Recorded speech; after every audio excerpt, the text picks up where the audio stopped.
आप सबको मेरा बहुत बहुत नमस्कार। देखिए, आज मैंने जो टॉपिक चुना वो है मार्केटिंग, क्योंकि आप में से बहुत सारे लोगों ने हमसे कहा था कि भाई मार्केटिंग पे कुछ करिए सर। सबसे पहले मैं आपको थोड़ा सा बताता हूँ कि मार्केटिंग क्या है, और उसके बाद फिर मैं आपको बताऊंगा कि भाई मार्केटिंग की मेरी समझ क्या है। उसके बाद मैं जाऊंगा कि एक्चुअल मार्केटिंग में क्या है, और उसके बाद मैं चौथा टॉपिक बताऊंगा। और कुछ कंफ्यूजन होते हैं बहुत सारे लोगों के डिजिटल मार्केटिंग के अराउंड, फेसबुक के अराउंड। मैं वो वाले भी कंफ्यूजन दूर करूंगा और आपको बताऊंगा वो क्या क्या चीजें होती हैं। मार्केटिंग की दो पार्ट होते हैं, एक होता है मार्केटिंग मैनेजमेंट, एक होता है स्ट्रेटेजिक मैनेजमेंट। अब क्वेश्चन फंडामेंटल ये उठता है कि यार मार्केटिंग मैनेजमेंट में क्या होता है। तो मार्केटिंग मैनेजमेंट देखिए, आपकी चैनल परफॉर्मेंस होती है। चैनल परफॉर्मेंस का मतलब हो सकता है आप फेसबुक से मार्केटिंग कर रहे हो, या आपने सोचा हो कि यार कुछ पैम्फलेट्स डालेंगे या किसी ट्रेड शो में जाएंगे वहां पे डालेंगे। सब आपके चैनल्स होते हैं। डिस्ट्रीब्यूशन की परफॉर्मेंस वो कैसी चल रही है, इसमें आपका एस्पेक्ट आता है कोका का। कोका का मतलब कॉस्ट ऑफ कस्टमर एक्विजिशन। आपका एक कस्टमर कितने रुपए में एक्वायर हो रहा है, ये है फंडामेंटल क्वेश्चन वहां पे। तो ये वाले जो क्वेश्चन होते हैं सारे के सारे मार्केटिंग मैनेजमेंट के अराउंड होते हैं। जब भी हम बड़ी कंपनीज पे देखते हैं तो मार्केटिंग मैनेजमेंट जो होता है वो जनरली लोगों की अंडरस्टैंडिंग इस चीज के अराउंड होती है कि भाई मार्केटिंग ये है, लोग मार्केटिंग इसे समझते हैं। एक मुझे बताइए, आप में से कितने लोग हैं जो मार्केटिंग में जब अपना काम करते हैं इस वाले मैनेजमेंट के एस्पेक्ट को नोट करते हैं। तो ये चीज आपको समझनी पड़ेगी, and it is a very important aspect. बहुत बड़ा होता है, क्योंकि देखिए मार्केटिंग जो होती है ना, उसमें आप पैसे स्पेंड करते हैं, और वो वाला जो एक्सपेंडिचर होता है वो रिटर्न लाने के लिए होता है कि भाई मैं 5 रुपए खर्च कर रहा हूँ तो 10 रुपए आने चाहिए, 12 रुपए आने चाहिए, 15 आने चाहिए, 5 से ज्यादा आने चाहिए। अगर नहीं आ रहे तो फायदा नहीं। इसलिए मार्केटिंग एक ऐसी चीज है, और यही एक ऐसा फंक्शन होता है आपकी कंपनी का जो आपकी ग्रोथ बढ़ाता है, कस्टमर एक्वायर करता है। सारी आपकी जो मोस्ट ऑफ द ग्रोथ होती है वो यहां से आती है, और मार्केटिंग से ही मल्टीप्लीकेशन होता है आपकी ग्रोथ का। अब मार्केटिंग का एक दूसरा एस्पेक्ट होता है स्ट्रेटेजिक मार्केटिंग। स्ट्रेटेजिक मार्केटिंग का मतलब होता है भाई कस्टमर की समझ होना। सबसे पहले कस्टमर मेरा कौन है, मार्केट की समझ होना कि मैं जिस मार्केट में ऑपरेट करता हूं, जो मेरी डोमेन है, जो मेरी कैटेगरी है, उस कैटेगरी में कौन कौन है। उसके बाद क्या करना होता है, अपनी स्ट्रैटेजी डिजाइन करनी होती है। भाई मैं ये चीजें करूंगा, इन चीजों पर फोकस करूंगा और ये काम करूंगा। और फिर कस्टमर जब आ जाता है तो उसे डिलाइट देनी होती है और रिपीट करवाना। ये होता है स्ट्रैटेजिक मैनेजमेंट पर्सपेक्टिव मार्केटिंग का। तो हम लोग जो आज कवर करेंगे ये वाला एस्पेक्ट जो कि मैंने रेड में मार्क कर रखा है, अंडरस्टैंडिंग कस्टमर। और उसके बाद मैं मार्केटिंग के बारे में बताऊंगा कि मेरा टेक क्या है, मैंने मार्केटिंग को कैसे समझा हुआ है, और मैं जब काम करता हूं तो मार्केटिंग को किस तरीके से समझता हूं। तो चलिए माई टेक की तरफ जाते हैं। ये बाकी की जो चीजें हैं नंबर 2, 3, 4 और 5, ये इसके स्कोप के बाहर है, ये हम नहीं कर पाएंगे, क्योंकि जैसे मैंने कहा बहुत वास्ट टॉपिक है। इट्स वेरी डिफिकल्ट कि ये चीजें कवर करी जाए, इसमें तो घंटों घंटों लग जाते हैं। मार्केटिंग के ये 3 स्तंभ होते हैं, पिलर्स होते हैं, और ये पिलर होते हैं प्रोस्पेक्ट, प्रोडक्ट और प्रॉब्लम। जिसमें सबसे पहली जो चीज होती है प्रॉब्लम। आपकी जो चीज होती है वो हमेशा किसी की कोई ना कोई प्रॉब्लम सॉल्व कर रही हो। अब यहाँ पे जब हम प्रॉब्लम की बात करते हैं तो 2 चीजों के बारे में बताता हूँ फंडामेंटली जो लोग नहीं समझते। नीड और वांट, इन दोनों में क्या फर्क होता है। नीड और वांट का फर्क बहुत जरूरी होता है, क्योंकि जब आप किसी से बात करते हैं अपने प्रोडक्ट के बारे में, ये अंडरस्टैंडिंग बहुत जरूरी होती है। जैसे कि मान लीजिए एक एग्जांपल लेता हूं कि भाई आपके घर में बहुत सारे चूहे हैं। मैं क्या करता हूं, माउस ट्रैप बनाता हूं, चूहेदानी बनाता हूं। आप मेरे पास आए, आपने कहा कि भाई मुझे माउस ट्रैप दे दीजिए। अब मुझे बताइए ये माउस ट्रैप लेना नीड है कि वांट है। चूहेदानी लेना, चूहे को पकड़ना वांट है। असली नीड है चूहों से छुटकारा पाना, चैन से सोना, ये है नीड। अब जब हम लोग बात करते हैं, हम लोग बहुत ज्यादा फोकस ना अपना वांट पे रखते हैं, अपने प्रोडक्ट पे रखते हैं। एज अ मार्केटिंग प्रिंसिपल हमें नीड समझनी चाहिए कि नीड कौन सी है उसकी। उसकी नीड हो सकती है चैन से सोना, उसकी नीड हो सकती है यार बीमारी ना होना, घर में प्लेग ना फैलना। आपको इससे ये वाली चीज समझ में आ रहेगी, जो आपका प्रोडक्ट है वो नीड सॉल्व करने का एक जरिया है। वो चीज वो वैसे भी सॉल्व कर सकता है कि भाई रैट किलर्स ले आया, बिल्ली पाल ली, बहुत सारे सब्स्टिट्यूट भी हैं उसके पास। जनरली लोग मेरे पास जब आते हैं वो कहते हैं सर मार्केटिंग की कोई टिप्स बताओ। मार्केटिंग की कोई टिप नहीं होती है। अगर आप मार्केटिंग को समझते हैं, आप डिजिटल मार्केटिंग, तो आप ना बहुत बड़ी गलती कर रहे हैं। मार्केटिंग के ये है फंडामेंटल जो मैं आपको बता रहा हूँ। डिजिटल मार्केटिंग तो एक जरिया है उस तक पहुंचने का, और वो भी प्रमोशन का पार्ट है। बहुत छोटा सा पार्ट होता है मार्केटिंग का, डिजिटल मार्केटिंग। टिप कुछ नहीं होती है। अगर आपने अपना समय इन 3 चीजों की क्लैरिटी में बिताया है तो आपकी आगे की चीजें ऑटोमेटिकली सही हो जाएंगी। जब आप मार्केटिंग की बात कर रहे हैं सबसे ज्यादा समय इस जगह पे बीतना चाहिए, प्रॉब्लम, प्रोस्पेक्ट और प्रोडक्ट पे। ये वाली जो चीज है ये आपके लिए सबसे जरूरी एस्पेक्ट है और इस पे आपका सबसे ज्यादा टाइम बीतना चाहिए। प्रॉब्लम समझ में आई आपको? प्रॉब्लम क्या होती है? आप फंडामेंटली कस्टमर की नीड समझिए क्या है। तो जब भी आप अपने कस्टमर से बात कर रहे हैं, वो आपका स्टेक होल्डर हो सकता है, कोई भी हो सकता है, आपको ये समझना कि यार ये नीड क्या पूरी करना चाहते हैं। जैसे आप मेरे पास आए कि मुझे माउस ट्रैप दे दो, तो हो सकता है मैंने आपसे कहा कि अच्छा सर माउस ट्रैप चाहिए आपको, चूहे बहुत है आपके घर में, क्या होता है चूहे आपको बहुत परेशान करते हैं, तो क्या हो रहा है, मतलब उससे क्या दिक्कत हो रही है? यार नींद नहीं आ पाती, हर टाइम घूमते रहते, बच्चों को डर लगता है, राइट? ये सारी क्या है उसकी नीड। चूहेदानी तो उसे जरिए पे पहुंचाएगी। अब मैंने उससे कहा सर आप जो चूहेदानी ले रहे हो ना, आजकल चूहे ना समझ चुके हैं ये वाली चीज और ये ना ट्रिक पुरानी हो गई है। आपको ये गोली दे रहा हूँ, आप इसे ना चीज के साथ मिला के रख दो, चूहा वो खाएगा, सफोकेटेड होकर वो घर से बाहर निकल जाएगा और घर के बाहर जाके मर जाएगा। ये वाली चीज आपकी उसकी नीड आइडेंटिफाई होगी। ये फंडामेंटल क्वेश्चन होता है सबसे, क्या नीड है कि वांट है। इस चीज को समझना जरूरी है कि भाई क्या परेशानी हो रही है, उसे वो रिजॉल्व करनी है। फिर आपका प्रोडक्ट जो है वो उसका जरिया बनता है। फिर आप बहुत आराम से उस प्रोडक्ट को उसकी नीड के साथ फिट करके बता सकते हो कि मेरा प्रोडक्ट आपकी चीज कैसे रिजॉल्व करता है। सेकंड लेवल पे आता हूं, तो भाई आपने नीड पता लगा ली, तो उसके बाद आते हैं आप प्रोस्पेक्ट पे। प्रोस्पेक्ट का मतलब है आपके कस्टमर कौन है। अब जैसे भाई मैंने अगर नाइकी के पास में जाता और नाइकी से पूछता भाई तुम्हारे कस्टमर कौन है, तो नाइकी कहता है यार पूरी दुनिया को जूते पहनने पड़ते, पूरी दुनिया हमारी कस्टमर। लेकिन क्या आपने नाइकी को कभी स्कूल के जूते बनाते हुए देखा है? नाइकी कौन से जूते बनाता? नाइकी ट्रेनर बनाता, स्पोर्ट्स वेयर बनाता, ये सब चीजें करता नाइकी। तो नाइकी ने ना अपना प्रोस्पेक्ट आइडेंटिफाई कर रखा है, इसको कहते हैं सेगमेंटेशन। सेगमेंटेशन का मतलब है, सेगमेंट का मतलब होता है तोड़ देना, अपने ऑडियंस को तोड़ देना और वो वाला ऑडियंस चुनना जिसे आप सबसे अच्छी तरीके से सर्व कर सकते हो। इसे कहते हैं सेगमेंटेशन, टारगेट ऑडियंस। और ये वाली जो चीज है, अब फंडामेंटल क्वेश्चन ये होता है कि यार मैं अपना आइडियल कस्टमर पता कैसे लगाऊं। आइडियल कस्टमर पता लगाने के बहुत सारे तरीके होते हैं। एक तो आप अपने डेटाबेस में जाएंगे, आप वहां से ही पता लगा सकते हैं। अपने पुराने कस्टमर्स देखिए, अपने 10-15 फेवरेट कस्टमर निकालिए, उनकी लिस्ट बनाइए और उसमें पैटर्न देखिए, आपको समझ में आ जाएगा। आपका जितना बड़ा कस्टमर का बेस होगा इन टर्म्स ऑफ डिफरेंस, मैं ये नहीं कह रहा हूं कि आपने अपना कस्टमर आइडेंटिफाई कर लिया और बड़ा सा आपका बेस है, दैट इज गुड, लेकिन आपकी वैरायटी ऑफ कस्टमर जितनी ज्यादा होगी आपके लिए उतनी ही तकलीफ होगी, क्योंकि ये चॉइस आपकी होती है कि मैं बहुत सारे लोगों को कम कम खुश करना चाहता हूं या मैं कम लोगों को बहुत ज्यादा खुश करना चाहता हूं। क्योंकि आपके पास जो मार्केटिंग के रिसोर्सेज होते हैं वो होते हैं लिमिटेड, इसीलिए उस लिमिटेड रिसोर्सेज को बहुत ध्यान से खर्च करना होता है। जैसे बोल रहा हूं, ये वाली इंपॉर्टेंट चीज है, बहुत सारे लोगों को थोड़ा थोड़ा खुश करना चाहता हूं या कम लोगों को बहुत ज्यादा खुश करना चाहता हूं। ये वाली चीज चुनना बहुत जरूरी है, क्योंकि आपकी एनर्जी बहुत सारे लोगों में अगर बट जाती है तो आप फोकस नहीं रहते। तो आपको क्या चुनना होता है? वो छोटा सा एरिया जहां पे मैं लड़ाई करूंगा और यहाँ पे जीतूंगा, और आपको वो ढूंढना होता है, और वो होता है आपका टारगेट ऑडियंस। क्योंकि फिर आपने फोकस मिल गया, अब मैं इसी में आग लगाऊंगा और यहीं पे सारा काम करूंगा। कि हर आदमी आपका कस्टमर नहीं होता है। अपने कस्टमर को आइडेंटिफाई करिए, फोकस लेके आइए कौन है वो।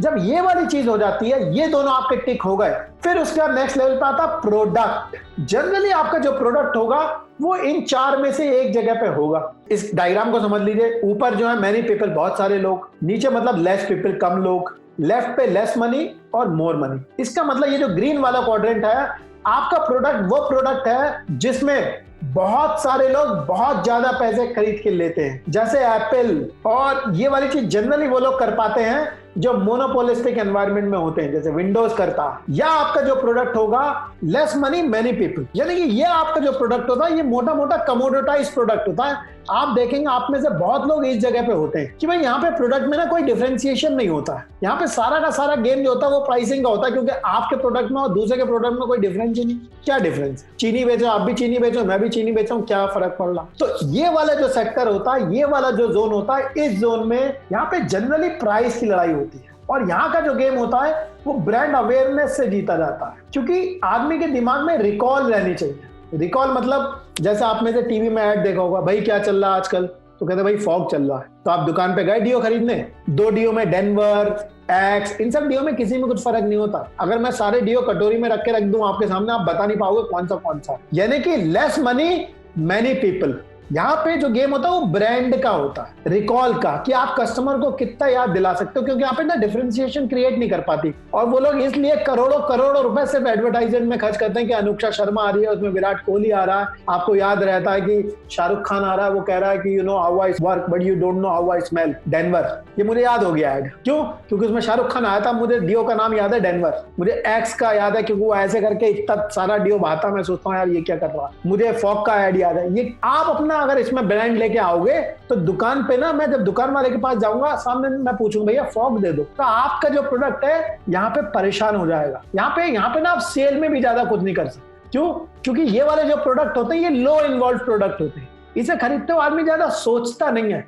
अगर एक चीज गलत भी खरीद ली तो कौन सी आफत है, अगली बार सही खरीद लेंगे। और जनरली यहाँ पे लेकिन एक चीज होती है, यहाँ पे अगर आदमी की सेंसिटिविटी बन जाती है किसी चीज के साथ तो उसकी लॉयल्टी आ जाती है, वो लॉयल हो जाता है। क्योंकि जनरली आप देखेंगे जैसे सिगरेट्स देखेंगे, डियोज भी देखेंगे, आप खाने के आइटम देखें, जैसे आपकी वाइफ अगर कोई मसाला लेके आती होगी तो वो कहेगी नहीं यार MDH का ही लेके आएंगे, वो बाय डिफॉल्ट, क्योंकि वो यूज कर चुके हो, एक्सपेरिमेंट नहीं करना चाहते उस वाली चीज। आपको ये मैं इसलिए बता रहा हूँ ताकि आपको आइडेंटिफाई करना मेरा प्रोडक्ट कौन सा है। एक होता है मोर मनी लेस पीपल, ये वाला जो प्रोडक्ट का जो बैंड होता है, इस बैंड में आपके पास ऑप्शन होता है डिफरेंशिएट करने का, क्योंकि आप कस्टमाइजेशन पे जनरली काम कर रहे होते, आप कस्टमर को ध्यान में रख के प्रोडक्ट बनाते। यहाँ पे आप कस्टमर को ध्यान में रख के प्रोडक्ट नहीं बनाते, बस पहले प्रोडक्ट बनाते फिर सोचते हो इसे कहाँ बेचूं। यहाँ पे आपकी जो सेल टीम होती है, सेल की इफेक्टिवनेस भी नजर आती है, आप उस वाली चीज पे बात कर सकते हैं। आपका रूम होता है ये वाली चीजें क्रिएट कर लेने का, डिफरेंशिएट कर देने का, अपनी प्राइस को बढ़ा देने का, टेस्ट सर्विस देने का, कस्टमाइजेशन करने का, ये सारे आपके पास ऑप्शन है। आपको ये सोचना मेरा प्रोडक्ट कौन सा है, क्या प्रॉब्लम सॉल्व कर रहा है, मेरा टारगेट मार्केट कौन है। क्योंकि अगर आपने इस चीज पे समय व्यतीत नहीं किया है तो मैं आपसे कह रहा हूं आप कुछ नहीं कर पाएंगे मार्केटिंग। आपका जो काम है वो भगवान भरोसे चल रहा है। अब भगवान भरोसे तो सही भी हो सकता है काम, ऐसी बात नहीं है, लेकिन आप कंट्रोल में नहीं है आप जिस वाली चीज के कर रहे हैं। जब आप मार्केटिंग के बारे में सोच रहे हैं अपनी कंपनी में, जब तक आपने ये तीनों प्रॉब्लम रिजॉल्व नहीं करी है तब तक आगे मत बढ़िए, क्योंकि आप सिर्फ अंधेरे में तीर मार रहे होंगे। तब पहले ये प्रोडक्ट का चुनाव करना है, प्रोस्पेक्ट समझना, टारगेट ऑडियंस कौन सी है और प्रॉब्लम कौन सी रिजॉल्व हो रही, क्योंकि जब आप ये चीजें समझ जाएंगे तब आप की मार्केटिंग शुरू होती है। इसीलिए आप देखिए मैंने मार्केटिंग को बीच में डाला हुआ है, यहाँ पे वजह है हर चीज की यहाँ पे, और इसे 3 चीजों से जोड़ा। इसमें से एक भी चीज ऑफ हुई ना आपकी मार्केटिंग ऑफ हो जाएगी। सो ये मार्केटिंग के पिलर्स हैं, जब तक ये प्रॉब्लम सॉल्व नहीं करोगे आगे मत बढ़ना, क्योंकि इसके बाद होती है मार्केटिंग शुरू। अब हम जाते हैं नेक्स्ट लेवल पे, प्राइसिंग क्या रखूंगा। और ये प्राइसिंग डिपेंड करती है कि आप कौन सी जगह पे खेल रहे हैं। क्यों? क्योंकि यहाँ पे तो प्राइस की और आपके पास कोई डिफरेंस ही नहीं है आपके प्रोडक्ट में, तो आपके पास ज्यादा लीवे नहीं होती, आप इसमें वही रहते हो सर कंपटीशन प्राइस कम हो गया। मैं एक एग्जांपल लेता हूँ, वीरेंद्र जी आप ही, आपने कहा कि भाई ये है, ये वाला फोन बेचूंगा। मैंने देखा वीरेंद्र जी फोन बेचना है, वीरेंद्र जी का ये फोन बना था 10 रुपए में, और वीरेंद्र जी ने कहा कि यार मैं ना इसे 100 रुपए में बेचूंगा। मैंने कहा ये फोन तो सही है यार, मैं भी बना लेता हूँ। मैं आया मार्केट में, वीरेंद्र जी के सामने मैंने दुकान खोल दी, मुझे पता मेरा भी 10 रुपए का बना है। मैंने कहा भाई लोग मैं 80 रुपए में दूंगा। तो कस्टमर आया, उसने कहा ये तो दोनों सेम चीजें हैं यार, मुझे कुछ समझ में नहीं आया, फर्क क्या, 80 वाले से ले लेता हूँ। तो वीरेंद्र जी कहेंगे यार ये तो 80 में बिक रहा है, मेरा तो बिक ही नहीं रहा, सारे कस्टमर इसकी दुकान पे जा रहे हैं। तो क्या कहेंगे, वीरेंद्र जी इस प्रोडक्ट को 80 रुपए का कर देंगे। तो कहेगा यार मैं तो 10 रुपए का है, ऐसा कहता हूँ मार्जिन कम कर लेता हूँ, 50 रुपए का बेचूंगा। फिर आया आदमी, उसने कहा इसमें तो कोई फर्क ही नहीं है, चलो ये 50 रुपए का ले लेता हूँ। तो वीरेंद्र जी ने क्या कहा, यार ये तो गड़बड़ हो गई, मेरे पास आई नहीं, मैं भी 50 का करूँ। ऐसे करते करते वो मैं और आप एक दूसरे का खून निकाल लेंगे। फिर अल्टीमेटली जाके ये प्रोडक्ट हम ना 35 रुपए में बेचेंगे, आप भी 35 में बेचोगे, मैं भी 35 में बेचूंगा, क्योंकि अब इसके नीचे किया तो हमारा घर नहीं चलेगा। तो मार्केट अब इसका प्राइस फिक्स कर देगा। अब कुछ ऐसी चीज है कि जो वीरेंद्र जी जिसे डिफरेंशिएट कर सकते हैं, मेरे पास ना इसकी क्वालिटी तगड़ी है। जब आप ये डिफरेंशिएट कर लेते हो तो आपके पास थोड़ी सी पावर आ जाती है, आप इस वाले सेक्टर में मूव कर जाते हो, मोर मनी वाले में। तो कुछ कस्टमर होंगे जो उन चीजों की केयर करेंगे, जो सोचेंगे कि हाँ यार ये बात तो सही कह रहा है, मुझे इस चीज की जरूरत है, तो आप इधर से इधर स्विच करो, फिर आपके पास थोड़ी सी लीवे आना शुरू हो जाए। प्राइसिंग की 2 चीजें आप लोगों को बताता हूँ। मैं बहुत लोगों से बात करता हूँ जो मेरे क्लाइंट्स हैं, मैं उनसे पूछता हूँ भाई अच्छा बताइए आपका प्रोडक्ट क्या, आप क्या करते हैं। कहते हैं सर हम क्वालिटी देते हैं। अरे क्वालिटी तो हर आदमी देता है, क्योंकि अगर आप क्वालिटी नहीं दोगे तो वैसे ही मार्केट से बाहर हो जाओगे। क्वालिटी कोई अलग सा फीचर नहीं है जो दे रहे हो, वो तो रिक्वायरमेंट है। क्वालिटी बाद में पता चलती है कस्टमर को, कैसे पता चलेगा जब तक इस्तेमाल नहीं किया, तो वो तो होता ही नहीं है जवाब। ठीक है, कुछ और सोचो, नया सोचो। अब दूसरा क्या है, दूसरा आदमी क्या सोचता है कि भाई मैं प्राइसिंग कम कर लेता हूं। अब सोचो प्राइसिंग कम करने में कौन सी अकल लगाई आपने। प्राइसिंग कम वो आदमी करता है जो मार्केटिंग आइडिया से खत्म हो चुका हो, जो सोचना नहीं चाहता। फिर वो क्या करता है, उसी लड़ाई में आ रहा था जिसमें वो सब एक दूसरे के साथ, इसीलिए उसे रेड ओशन कहते हैं, क्योंकि सब एक दूसरे का खून निकाल रहे होते हैं। तो बेस्ड ऑन योर प्रोडक्ट आप अपनी प्राइसिंग चुनते हो। यानी कि अब आपके लिए जो फंडामेंटल क्वेश्चन बनता है वो क्वेश्चन ये बनता है कि यार मेरा कस्टमर पाया कहां जाता, कौन सा कस्टमर, ये वाला जो आपने चुनाव किया था, मिलता कहां पे है, क्योंकि मुझे वहां जाना पड़ेगा अपनी चीज लेके। सारी फंडामेंटल चीजें इन तीनों चीजों पे जुड़ी हुई हैं। ये चीजें क्लियर नहीं होंगी तो आगे सब बेकार मार्केटिंग में। अब आया प्रमोशन। प्रमोशन होता है मैं अपने कस्टमर को अपने बारे में बताऊं कैसे, और अपने कस्टमर के दिमाग में मैं कौन सी इमेज डालूं अपनी। अब वहां पे आप अपनी वैल्यू चुनते हो कि यार कौन सी जगह पे मैं फिट होता हूं। जनरली आप में से बहुत लोग होंगे, क्योंकि आप लोग इस जगह पे खेलते हैं, तो आप हमेशा इस वाली चीज पे बात करते हैं, मेरी कॉस्ट कम है, मेरी क्वालिटी बढ़िया है। ये तो सभी के पास होती है। इसीलिए क्या होता है, कस्टमर को समझ में नहीं आता। जब इससे फर्क नहीं पड़ता कि आपको अपने प्रोडक्ट में कितना डिफरेंशिएशन दिख रहा है, इससे फर्क पड़ता है कि कस्टमर कितना देखता है उस डिफरेंस को। आप मुझे दुनिया भर की बातें बता दो, सर मेरे में ये है, इसमें एक्स फीचर है, वाई फीचर है, जेड फीचर है। मेरा फंडामेंटल क्वेश्चन ये है, क्या कस्टमर को फर्क पड़ता है उस फीचर से? अगर कस्टमर को फर्क नहीं पड़ता तो आप अपने फीचर रख लीजिए, अपने जितने चाहो फीचर डाल लो, क्योंकि आपने उसकी नीड नहीं समझी, उसकी प्रॉब्लम नहीं समझी है। आप ना अपने वांट की बात कर रहे हो, अपने प्रोडक्ट की बात कर रहे हो, ये है, ये है, ये है। उसको जो चाहिए वो समझ लोगे ना, तो ऑटोमेटिकली सही बात करना शुरू कर दो। इसमें से एक अपनी पोजिशनिंग बनाते हो फाइनेंशियल वैल्यू, जिसमें कहते हो सर मेरी कॉस्ट कम है और मैं कम कॉस्ट में बढ़िया क्वालिटी देता हूँ, जैसे मारुति। परफॉर्मेंस वाली चीज होगी। इमोशनल वैल्यू ऐसी हो गई कि भाई आप किसी रिलीजियस वाले उसमें जाते हो, या किसी चीज से जुड़े हुए हो, या इमोशन आपका क्या है कि मेरे सोसाइटी में भाई एक स्टेटस होना चाहिए। तो आपने क्या करा, आपने बड़ी मर्सिडीज खरीदी हुई है। वो जो मर्सिडीज खरीदा वो इसलिए नहीं खरीदा मुझे ए पॉइंट से बी पॉइंट पे जाना। जो आदमी सोच रहा है मुझे ए पॉइंट से बी पॉइंट पे जाना, वो यहाँ वाला प्रोडक्ट खरीदता है। मर्सिडीज वो आदमी खरीदता है जो दिखाता है देखो भाई मैं सक्सेसफुल हूँ लाइफ में, मेरा एक स्टेटस है। वो है इमोशनल वैल्यू। आपका प्रोडक्ट कौन सी वैल्यू क्रिएट करता है कि कस्टमर बाइंग प्रोसेस क्या है, मेरा कस्टमर मुझसे खरीदता कैसे, कहाँ कहाँ पे ढूंढता है, क्या वो मेरे पास बोर्ड पढ़ के आता है, क्या वो मेरे पास ट्रेड शो में आता है, या वो डिजिटली मेरे पास आता है। क्योंकि वो मेरे पास जिस जरिए से आएगा मैं उस जरिए की मार्केटिंग करूंगा। अगर मेरे कस्टमर की डिजिटल रीच नहीं है तो मैं डिजिटल मार्केटिंग करके क्या करूंगा। और डिजिटल मार्केटिंग का ना बहुत छोटा सा पीस है, वो जरिया है, इट इज अ टूल जो ये करता है कि ए से बी पे पहुंचना। मुझे ये प्रमोशन का पार्ट होता है, बहुत छोटा सा मार्केटिंग का। लेकिन आपको ये समझना पड़ेगा कि आपके लिए वो इंपॉर्टेंट है कि नहीं, करूं कि नहीं करूं, ये आपको समझनी पड़ेगी। अब तक जो मैंने आपको बारे में बताई वो सिर्फ एक इतना छोटा सा पीस है इस वाली चीज का, अंडरस्टैंडिंग कस्टमर का। मैंने सिर्फ इतना सा पीस बताया है, और ये सारी की सारी इंटरनल होती है आपके अंदर। अकेले तो परफॉर्म नहीं कर रहे हो तो मार्केट में। तो आपका एक एक्सटर्नल एनवायरनमेंट होता है। एक्सटर्नल एनवायरनमेंट में आपका होता है कॉम्पिटिटिव एनालिसिस, कि भाई कौन कौन कस्टमर है मेरे, क्योंकि आपके अपने कस्टमर की नीड पूरी करनी है। आप ये वाली मैसेजिंग तैयार कर पाओगे कि यार उसके पास कौन सा हथियार है, मेरे पास कौन सा हथियार नहीं। उसके बाद आप कॉम्पिटिटिव फोर्सेज देखते हो। कॉम्पिटिटिव फोर्सेज में आपके कौन से फोर्सेज होते हैं भाई, कॉम्पिटिटिव फोर्सेज में आपके सब्स्टिट्यूट के फोर्सेज। सब्स्टिट्यूट का फोर्स क्या हो, जैसे हमने वो माउस ट्रैप की बात करी थी, तो उसका सब्स्टिट्यूट क्या था, चूहा मारने वाली दवा, बिल्ली, वो सब क्या है, उसके सब्स्टिट्यूट्स हैं। आपको पता होना चाहिए आपके प्रोडक्ट के सब्स्टिट्यूट्स कौन। आपको ये भी पता होना चाहिए मेरे प्रोडक्ट की डिफेंसिबिलिटी कितनी है, जिस मार्केट में मैं ऑपरेट कर रहा हूँ उसमें कितने आसानी से लोग आ सकते हैं। स्ट्रीट फूड होता है, स्ट्रीट फूड में कितने सारे ठेले आते रहते हैं, क्यों, क्योंकि सेटअप कॉस्ट छोटी है, लो एंट्री बैरियर है। तो अगर आप उस चीज में ऑपरेट कर रहे हैं जहाँ पे लो एंट्री बैरियर है, तो वहां पे बहुत ज्यादा कंपटीशन होगा हमेशा। तो आपको ये समझना होगा मैं जो काम कर रहा हूँ उसका एंट्री बैरियर कैसा है। तीसरी चीज, आपका जो कंपटीशन होता है वो तो एग्जिस्टिंग कंपटीशन होता है, वो तीसरा। चौथा होता है आपका कंपटीशन जो होता है आपका सप्लायर से, और वो कंपटीशन तो है प्रॉफिट का।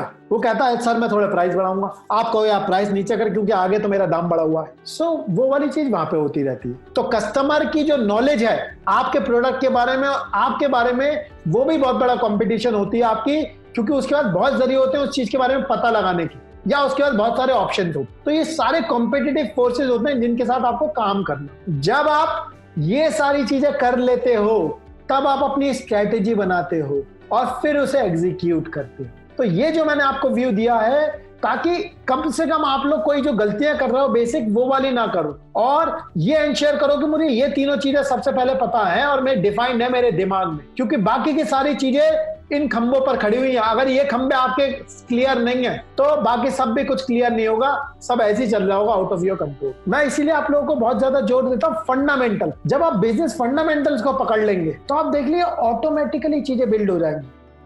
अगर आप अपने बिजनेस को ग्रो करना चाहते हैं तो हम एक प्रोग्राम भी रन करते हैं जिसे हम ग्रो योर बिजनेस 5x कहते हैं। ये एक ऑनलाइन प्रोग्राम है 3 महीने का, जिसमें हम आपके साथ आपके बिजनेस को ग्रो करने में आपकी मदद करते हैं।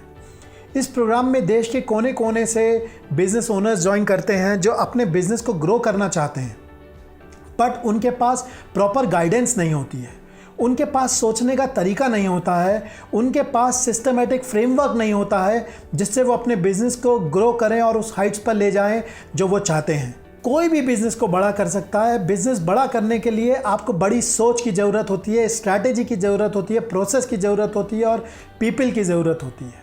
आप जब इस प्रोग्राम को ज्वाइन करते हैं तो इसके ज़रिए आप अपने बिजनेस को वो ग्रोथ दे सकते हैं जो आपने चाही है। मैं अपने बारे में थोड़ा सा बता देता हूँ। अपनी पुरानी कंपनी को हमने 0 से 250 करोड़ तक पहुँचाया था, वो भी 4 साल में बिना किसी फंडिंग के। और मैं बहुत सारी कंपनियों के साथ उनके बिजनेस कोच की तरह काम करता हूँ, जिसमें मैं उनकी मदद करता हूँ उनके बिजनेस को ग्रो करने के लिए। अगर आप मेरे बारे में और जानना चाहते हैं तो नीचे डिस्क्रिप्शन में आपको मेरा लिंक्डइन प्रोफाइल मिल जाएगा, उसे चेक कर लीजिए, आपको मेरे बारे में सब कुछ पता चल जाएगा। आपको इस प्रोग्राम में वो सारे फ्रेमवर्क्स, प्रोसेसेस और लर्निंग मिलेंगे जिसे हमने यूज़ करके अपनी कंपनी को 250 करोड़ तक पहुंचाया था। अगर आप इस प्रोग्राम को ज्वाइन करना चाहते हैं तो डिस्क्रिप्शन में दिए हुए फॉर्म को भर दीजिए। हमारे कंसल्टेंट्स आपको रीच आउट कर लेंगे और इस प्रोसेस को आगे बढ़ा देंगे। हमारे बहुत सारे दर्शक मोबाइल पर ये वीडियो देखते हैं, उनको मैं बताना चाहता हूँ कि आप इस जगह पर जब क्लिक करेंगे तो आपको वो लिंक मिल जाएंगे जिससे आप डॉक्यूमेंट डाउनलोड कर सकते हैं। तो इस जगह पर क्लिक करिए और डॉक्यूमेंट को डाउनलोड कर लीजिए। और एक चीज़ और आपको बताना चाहता हूँ, आप डिस्क्रिप्शन में जाकर हमारे व्हाट्सएप की बिज़नेस कम्युनिटी ज्वाइन कर सकते हैं। इस कम्युनिटी में मैं आपके साथ बहुत क्लोजली काम करता हूँ और ये पूरी की पूरी बिज़नेस कम्युनिटी है। इसमें आप अपने क्वेश्चन ला सकते हैं और मैं पूरी कोशिश करता हूँ कि मैं आपके उन क्वेश्चनों को वहाँ पे आंसर कर सकूँ। मैं इस कम्युनिटी में डेली लेवल पे वीडियो भी बना के डालता हूँ जिससे बहुत सारे लोग बेनिफिटेड होते हैं।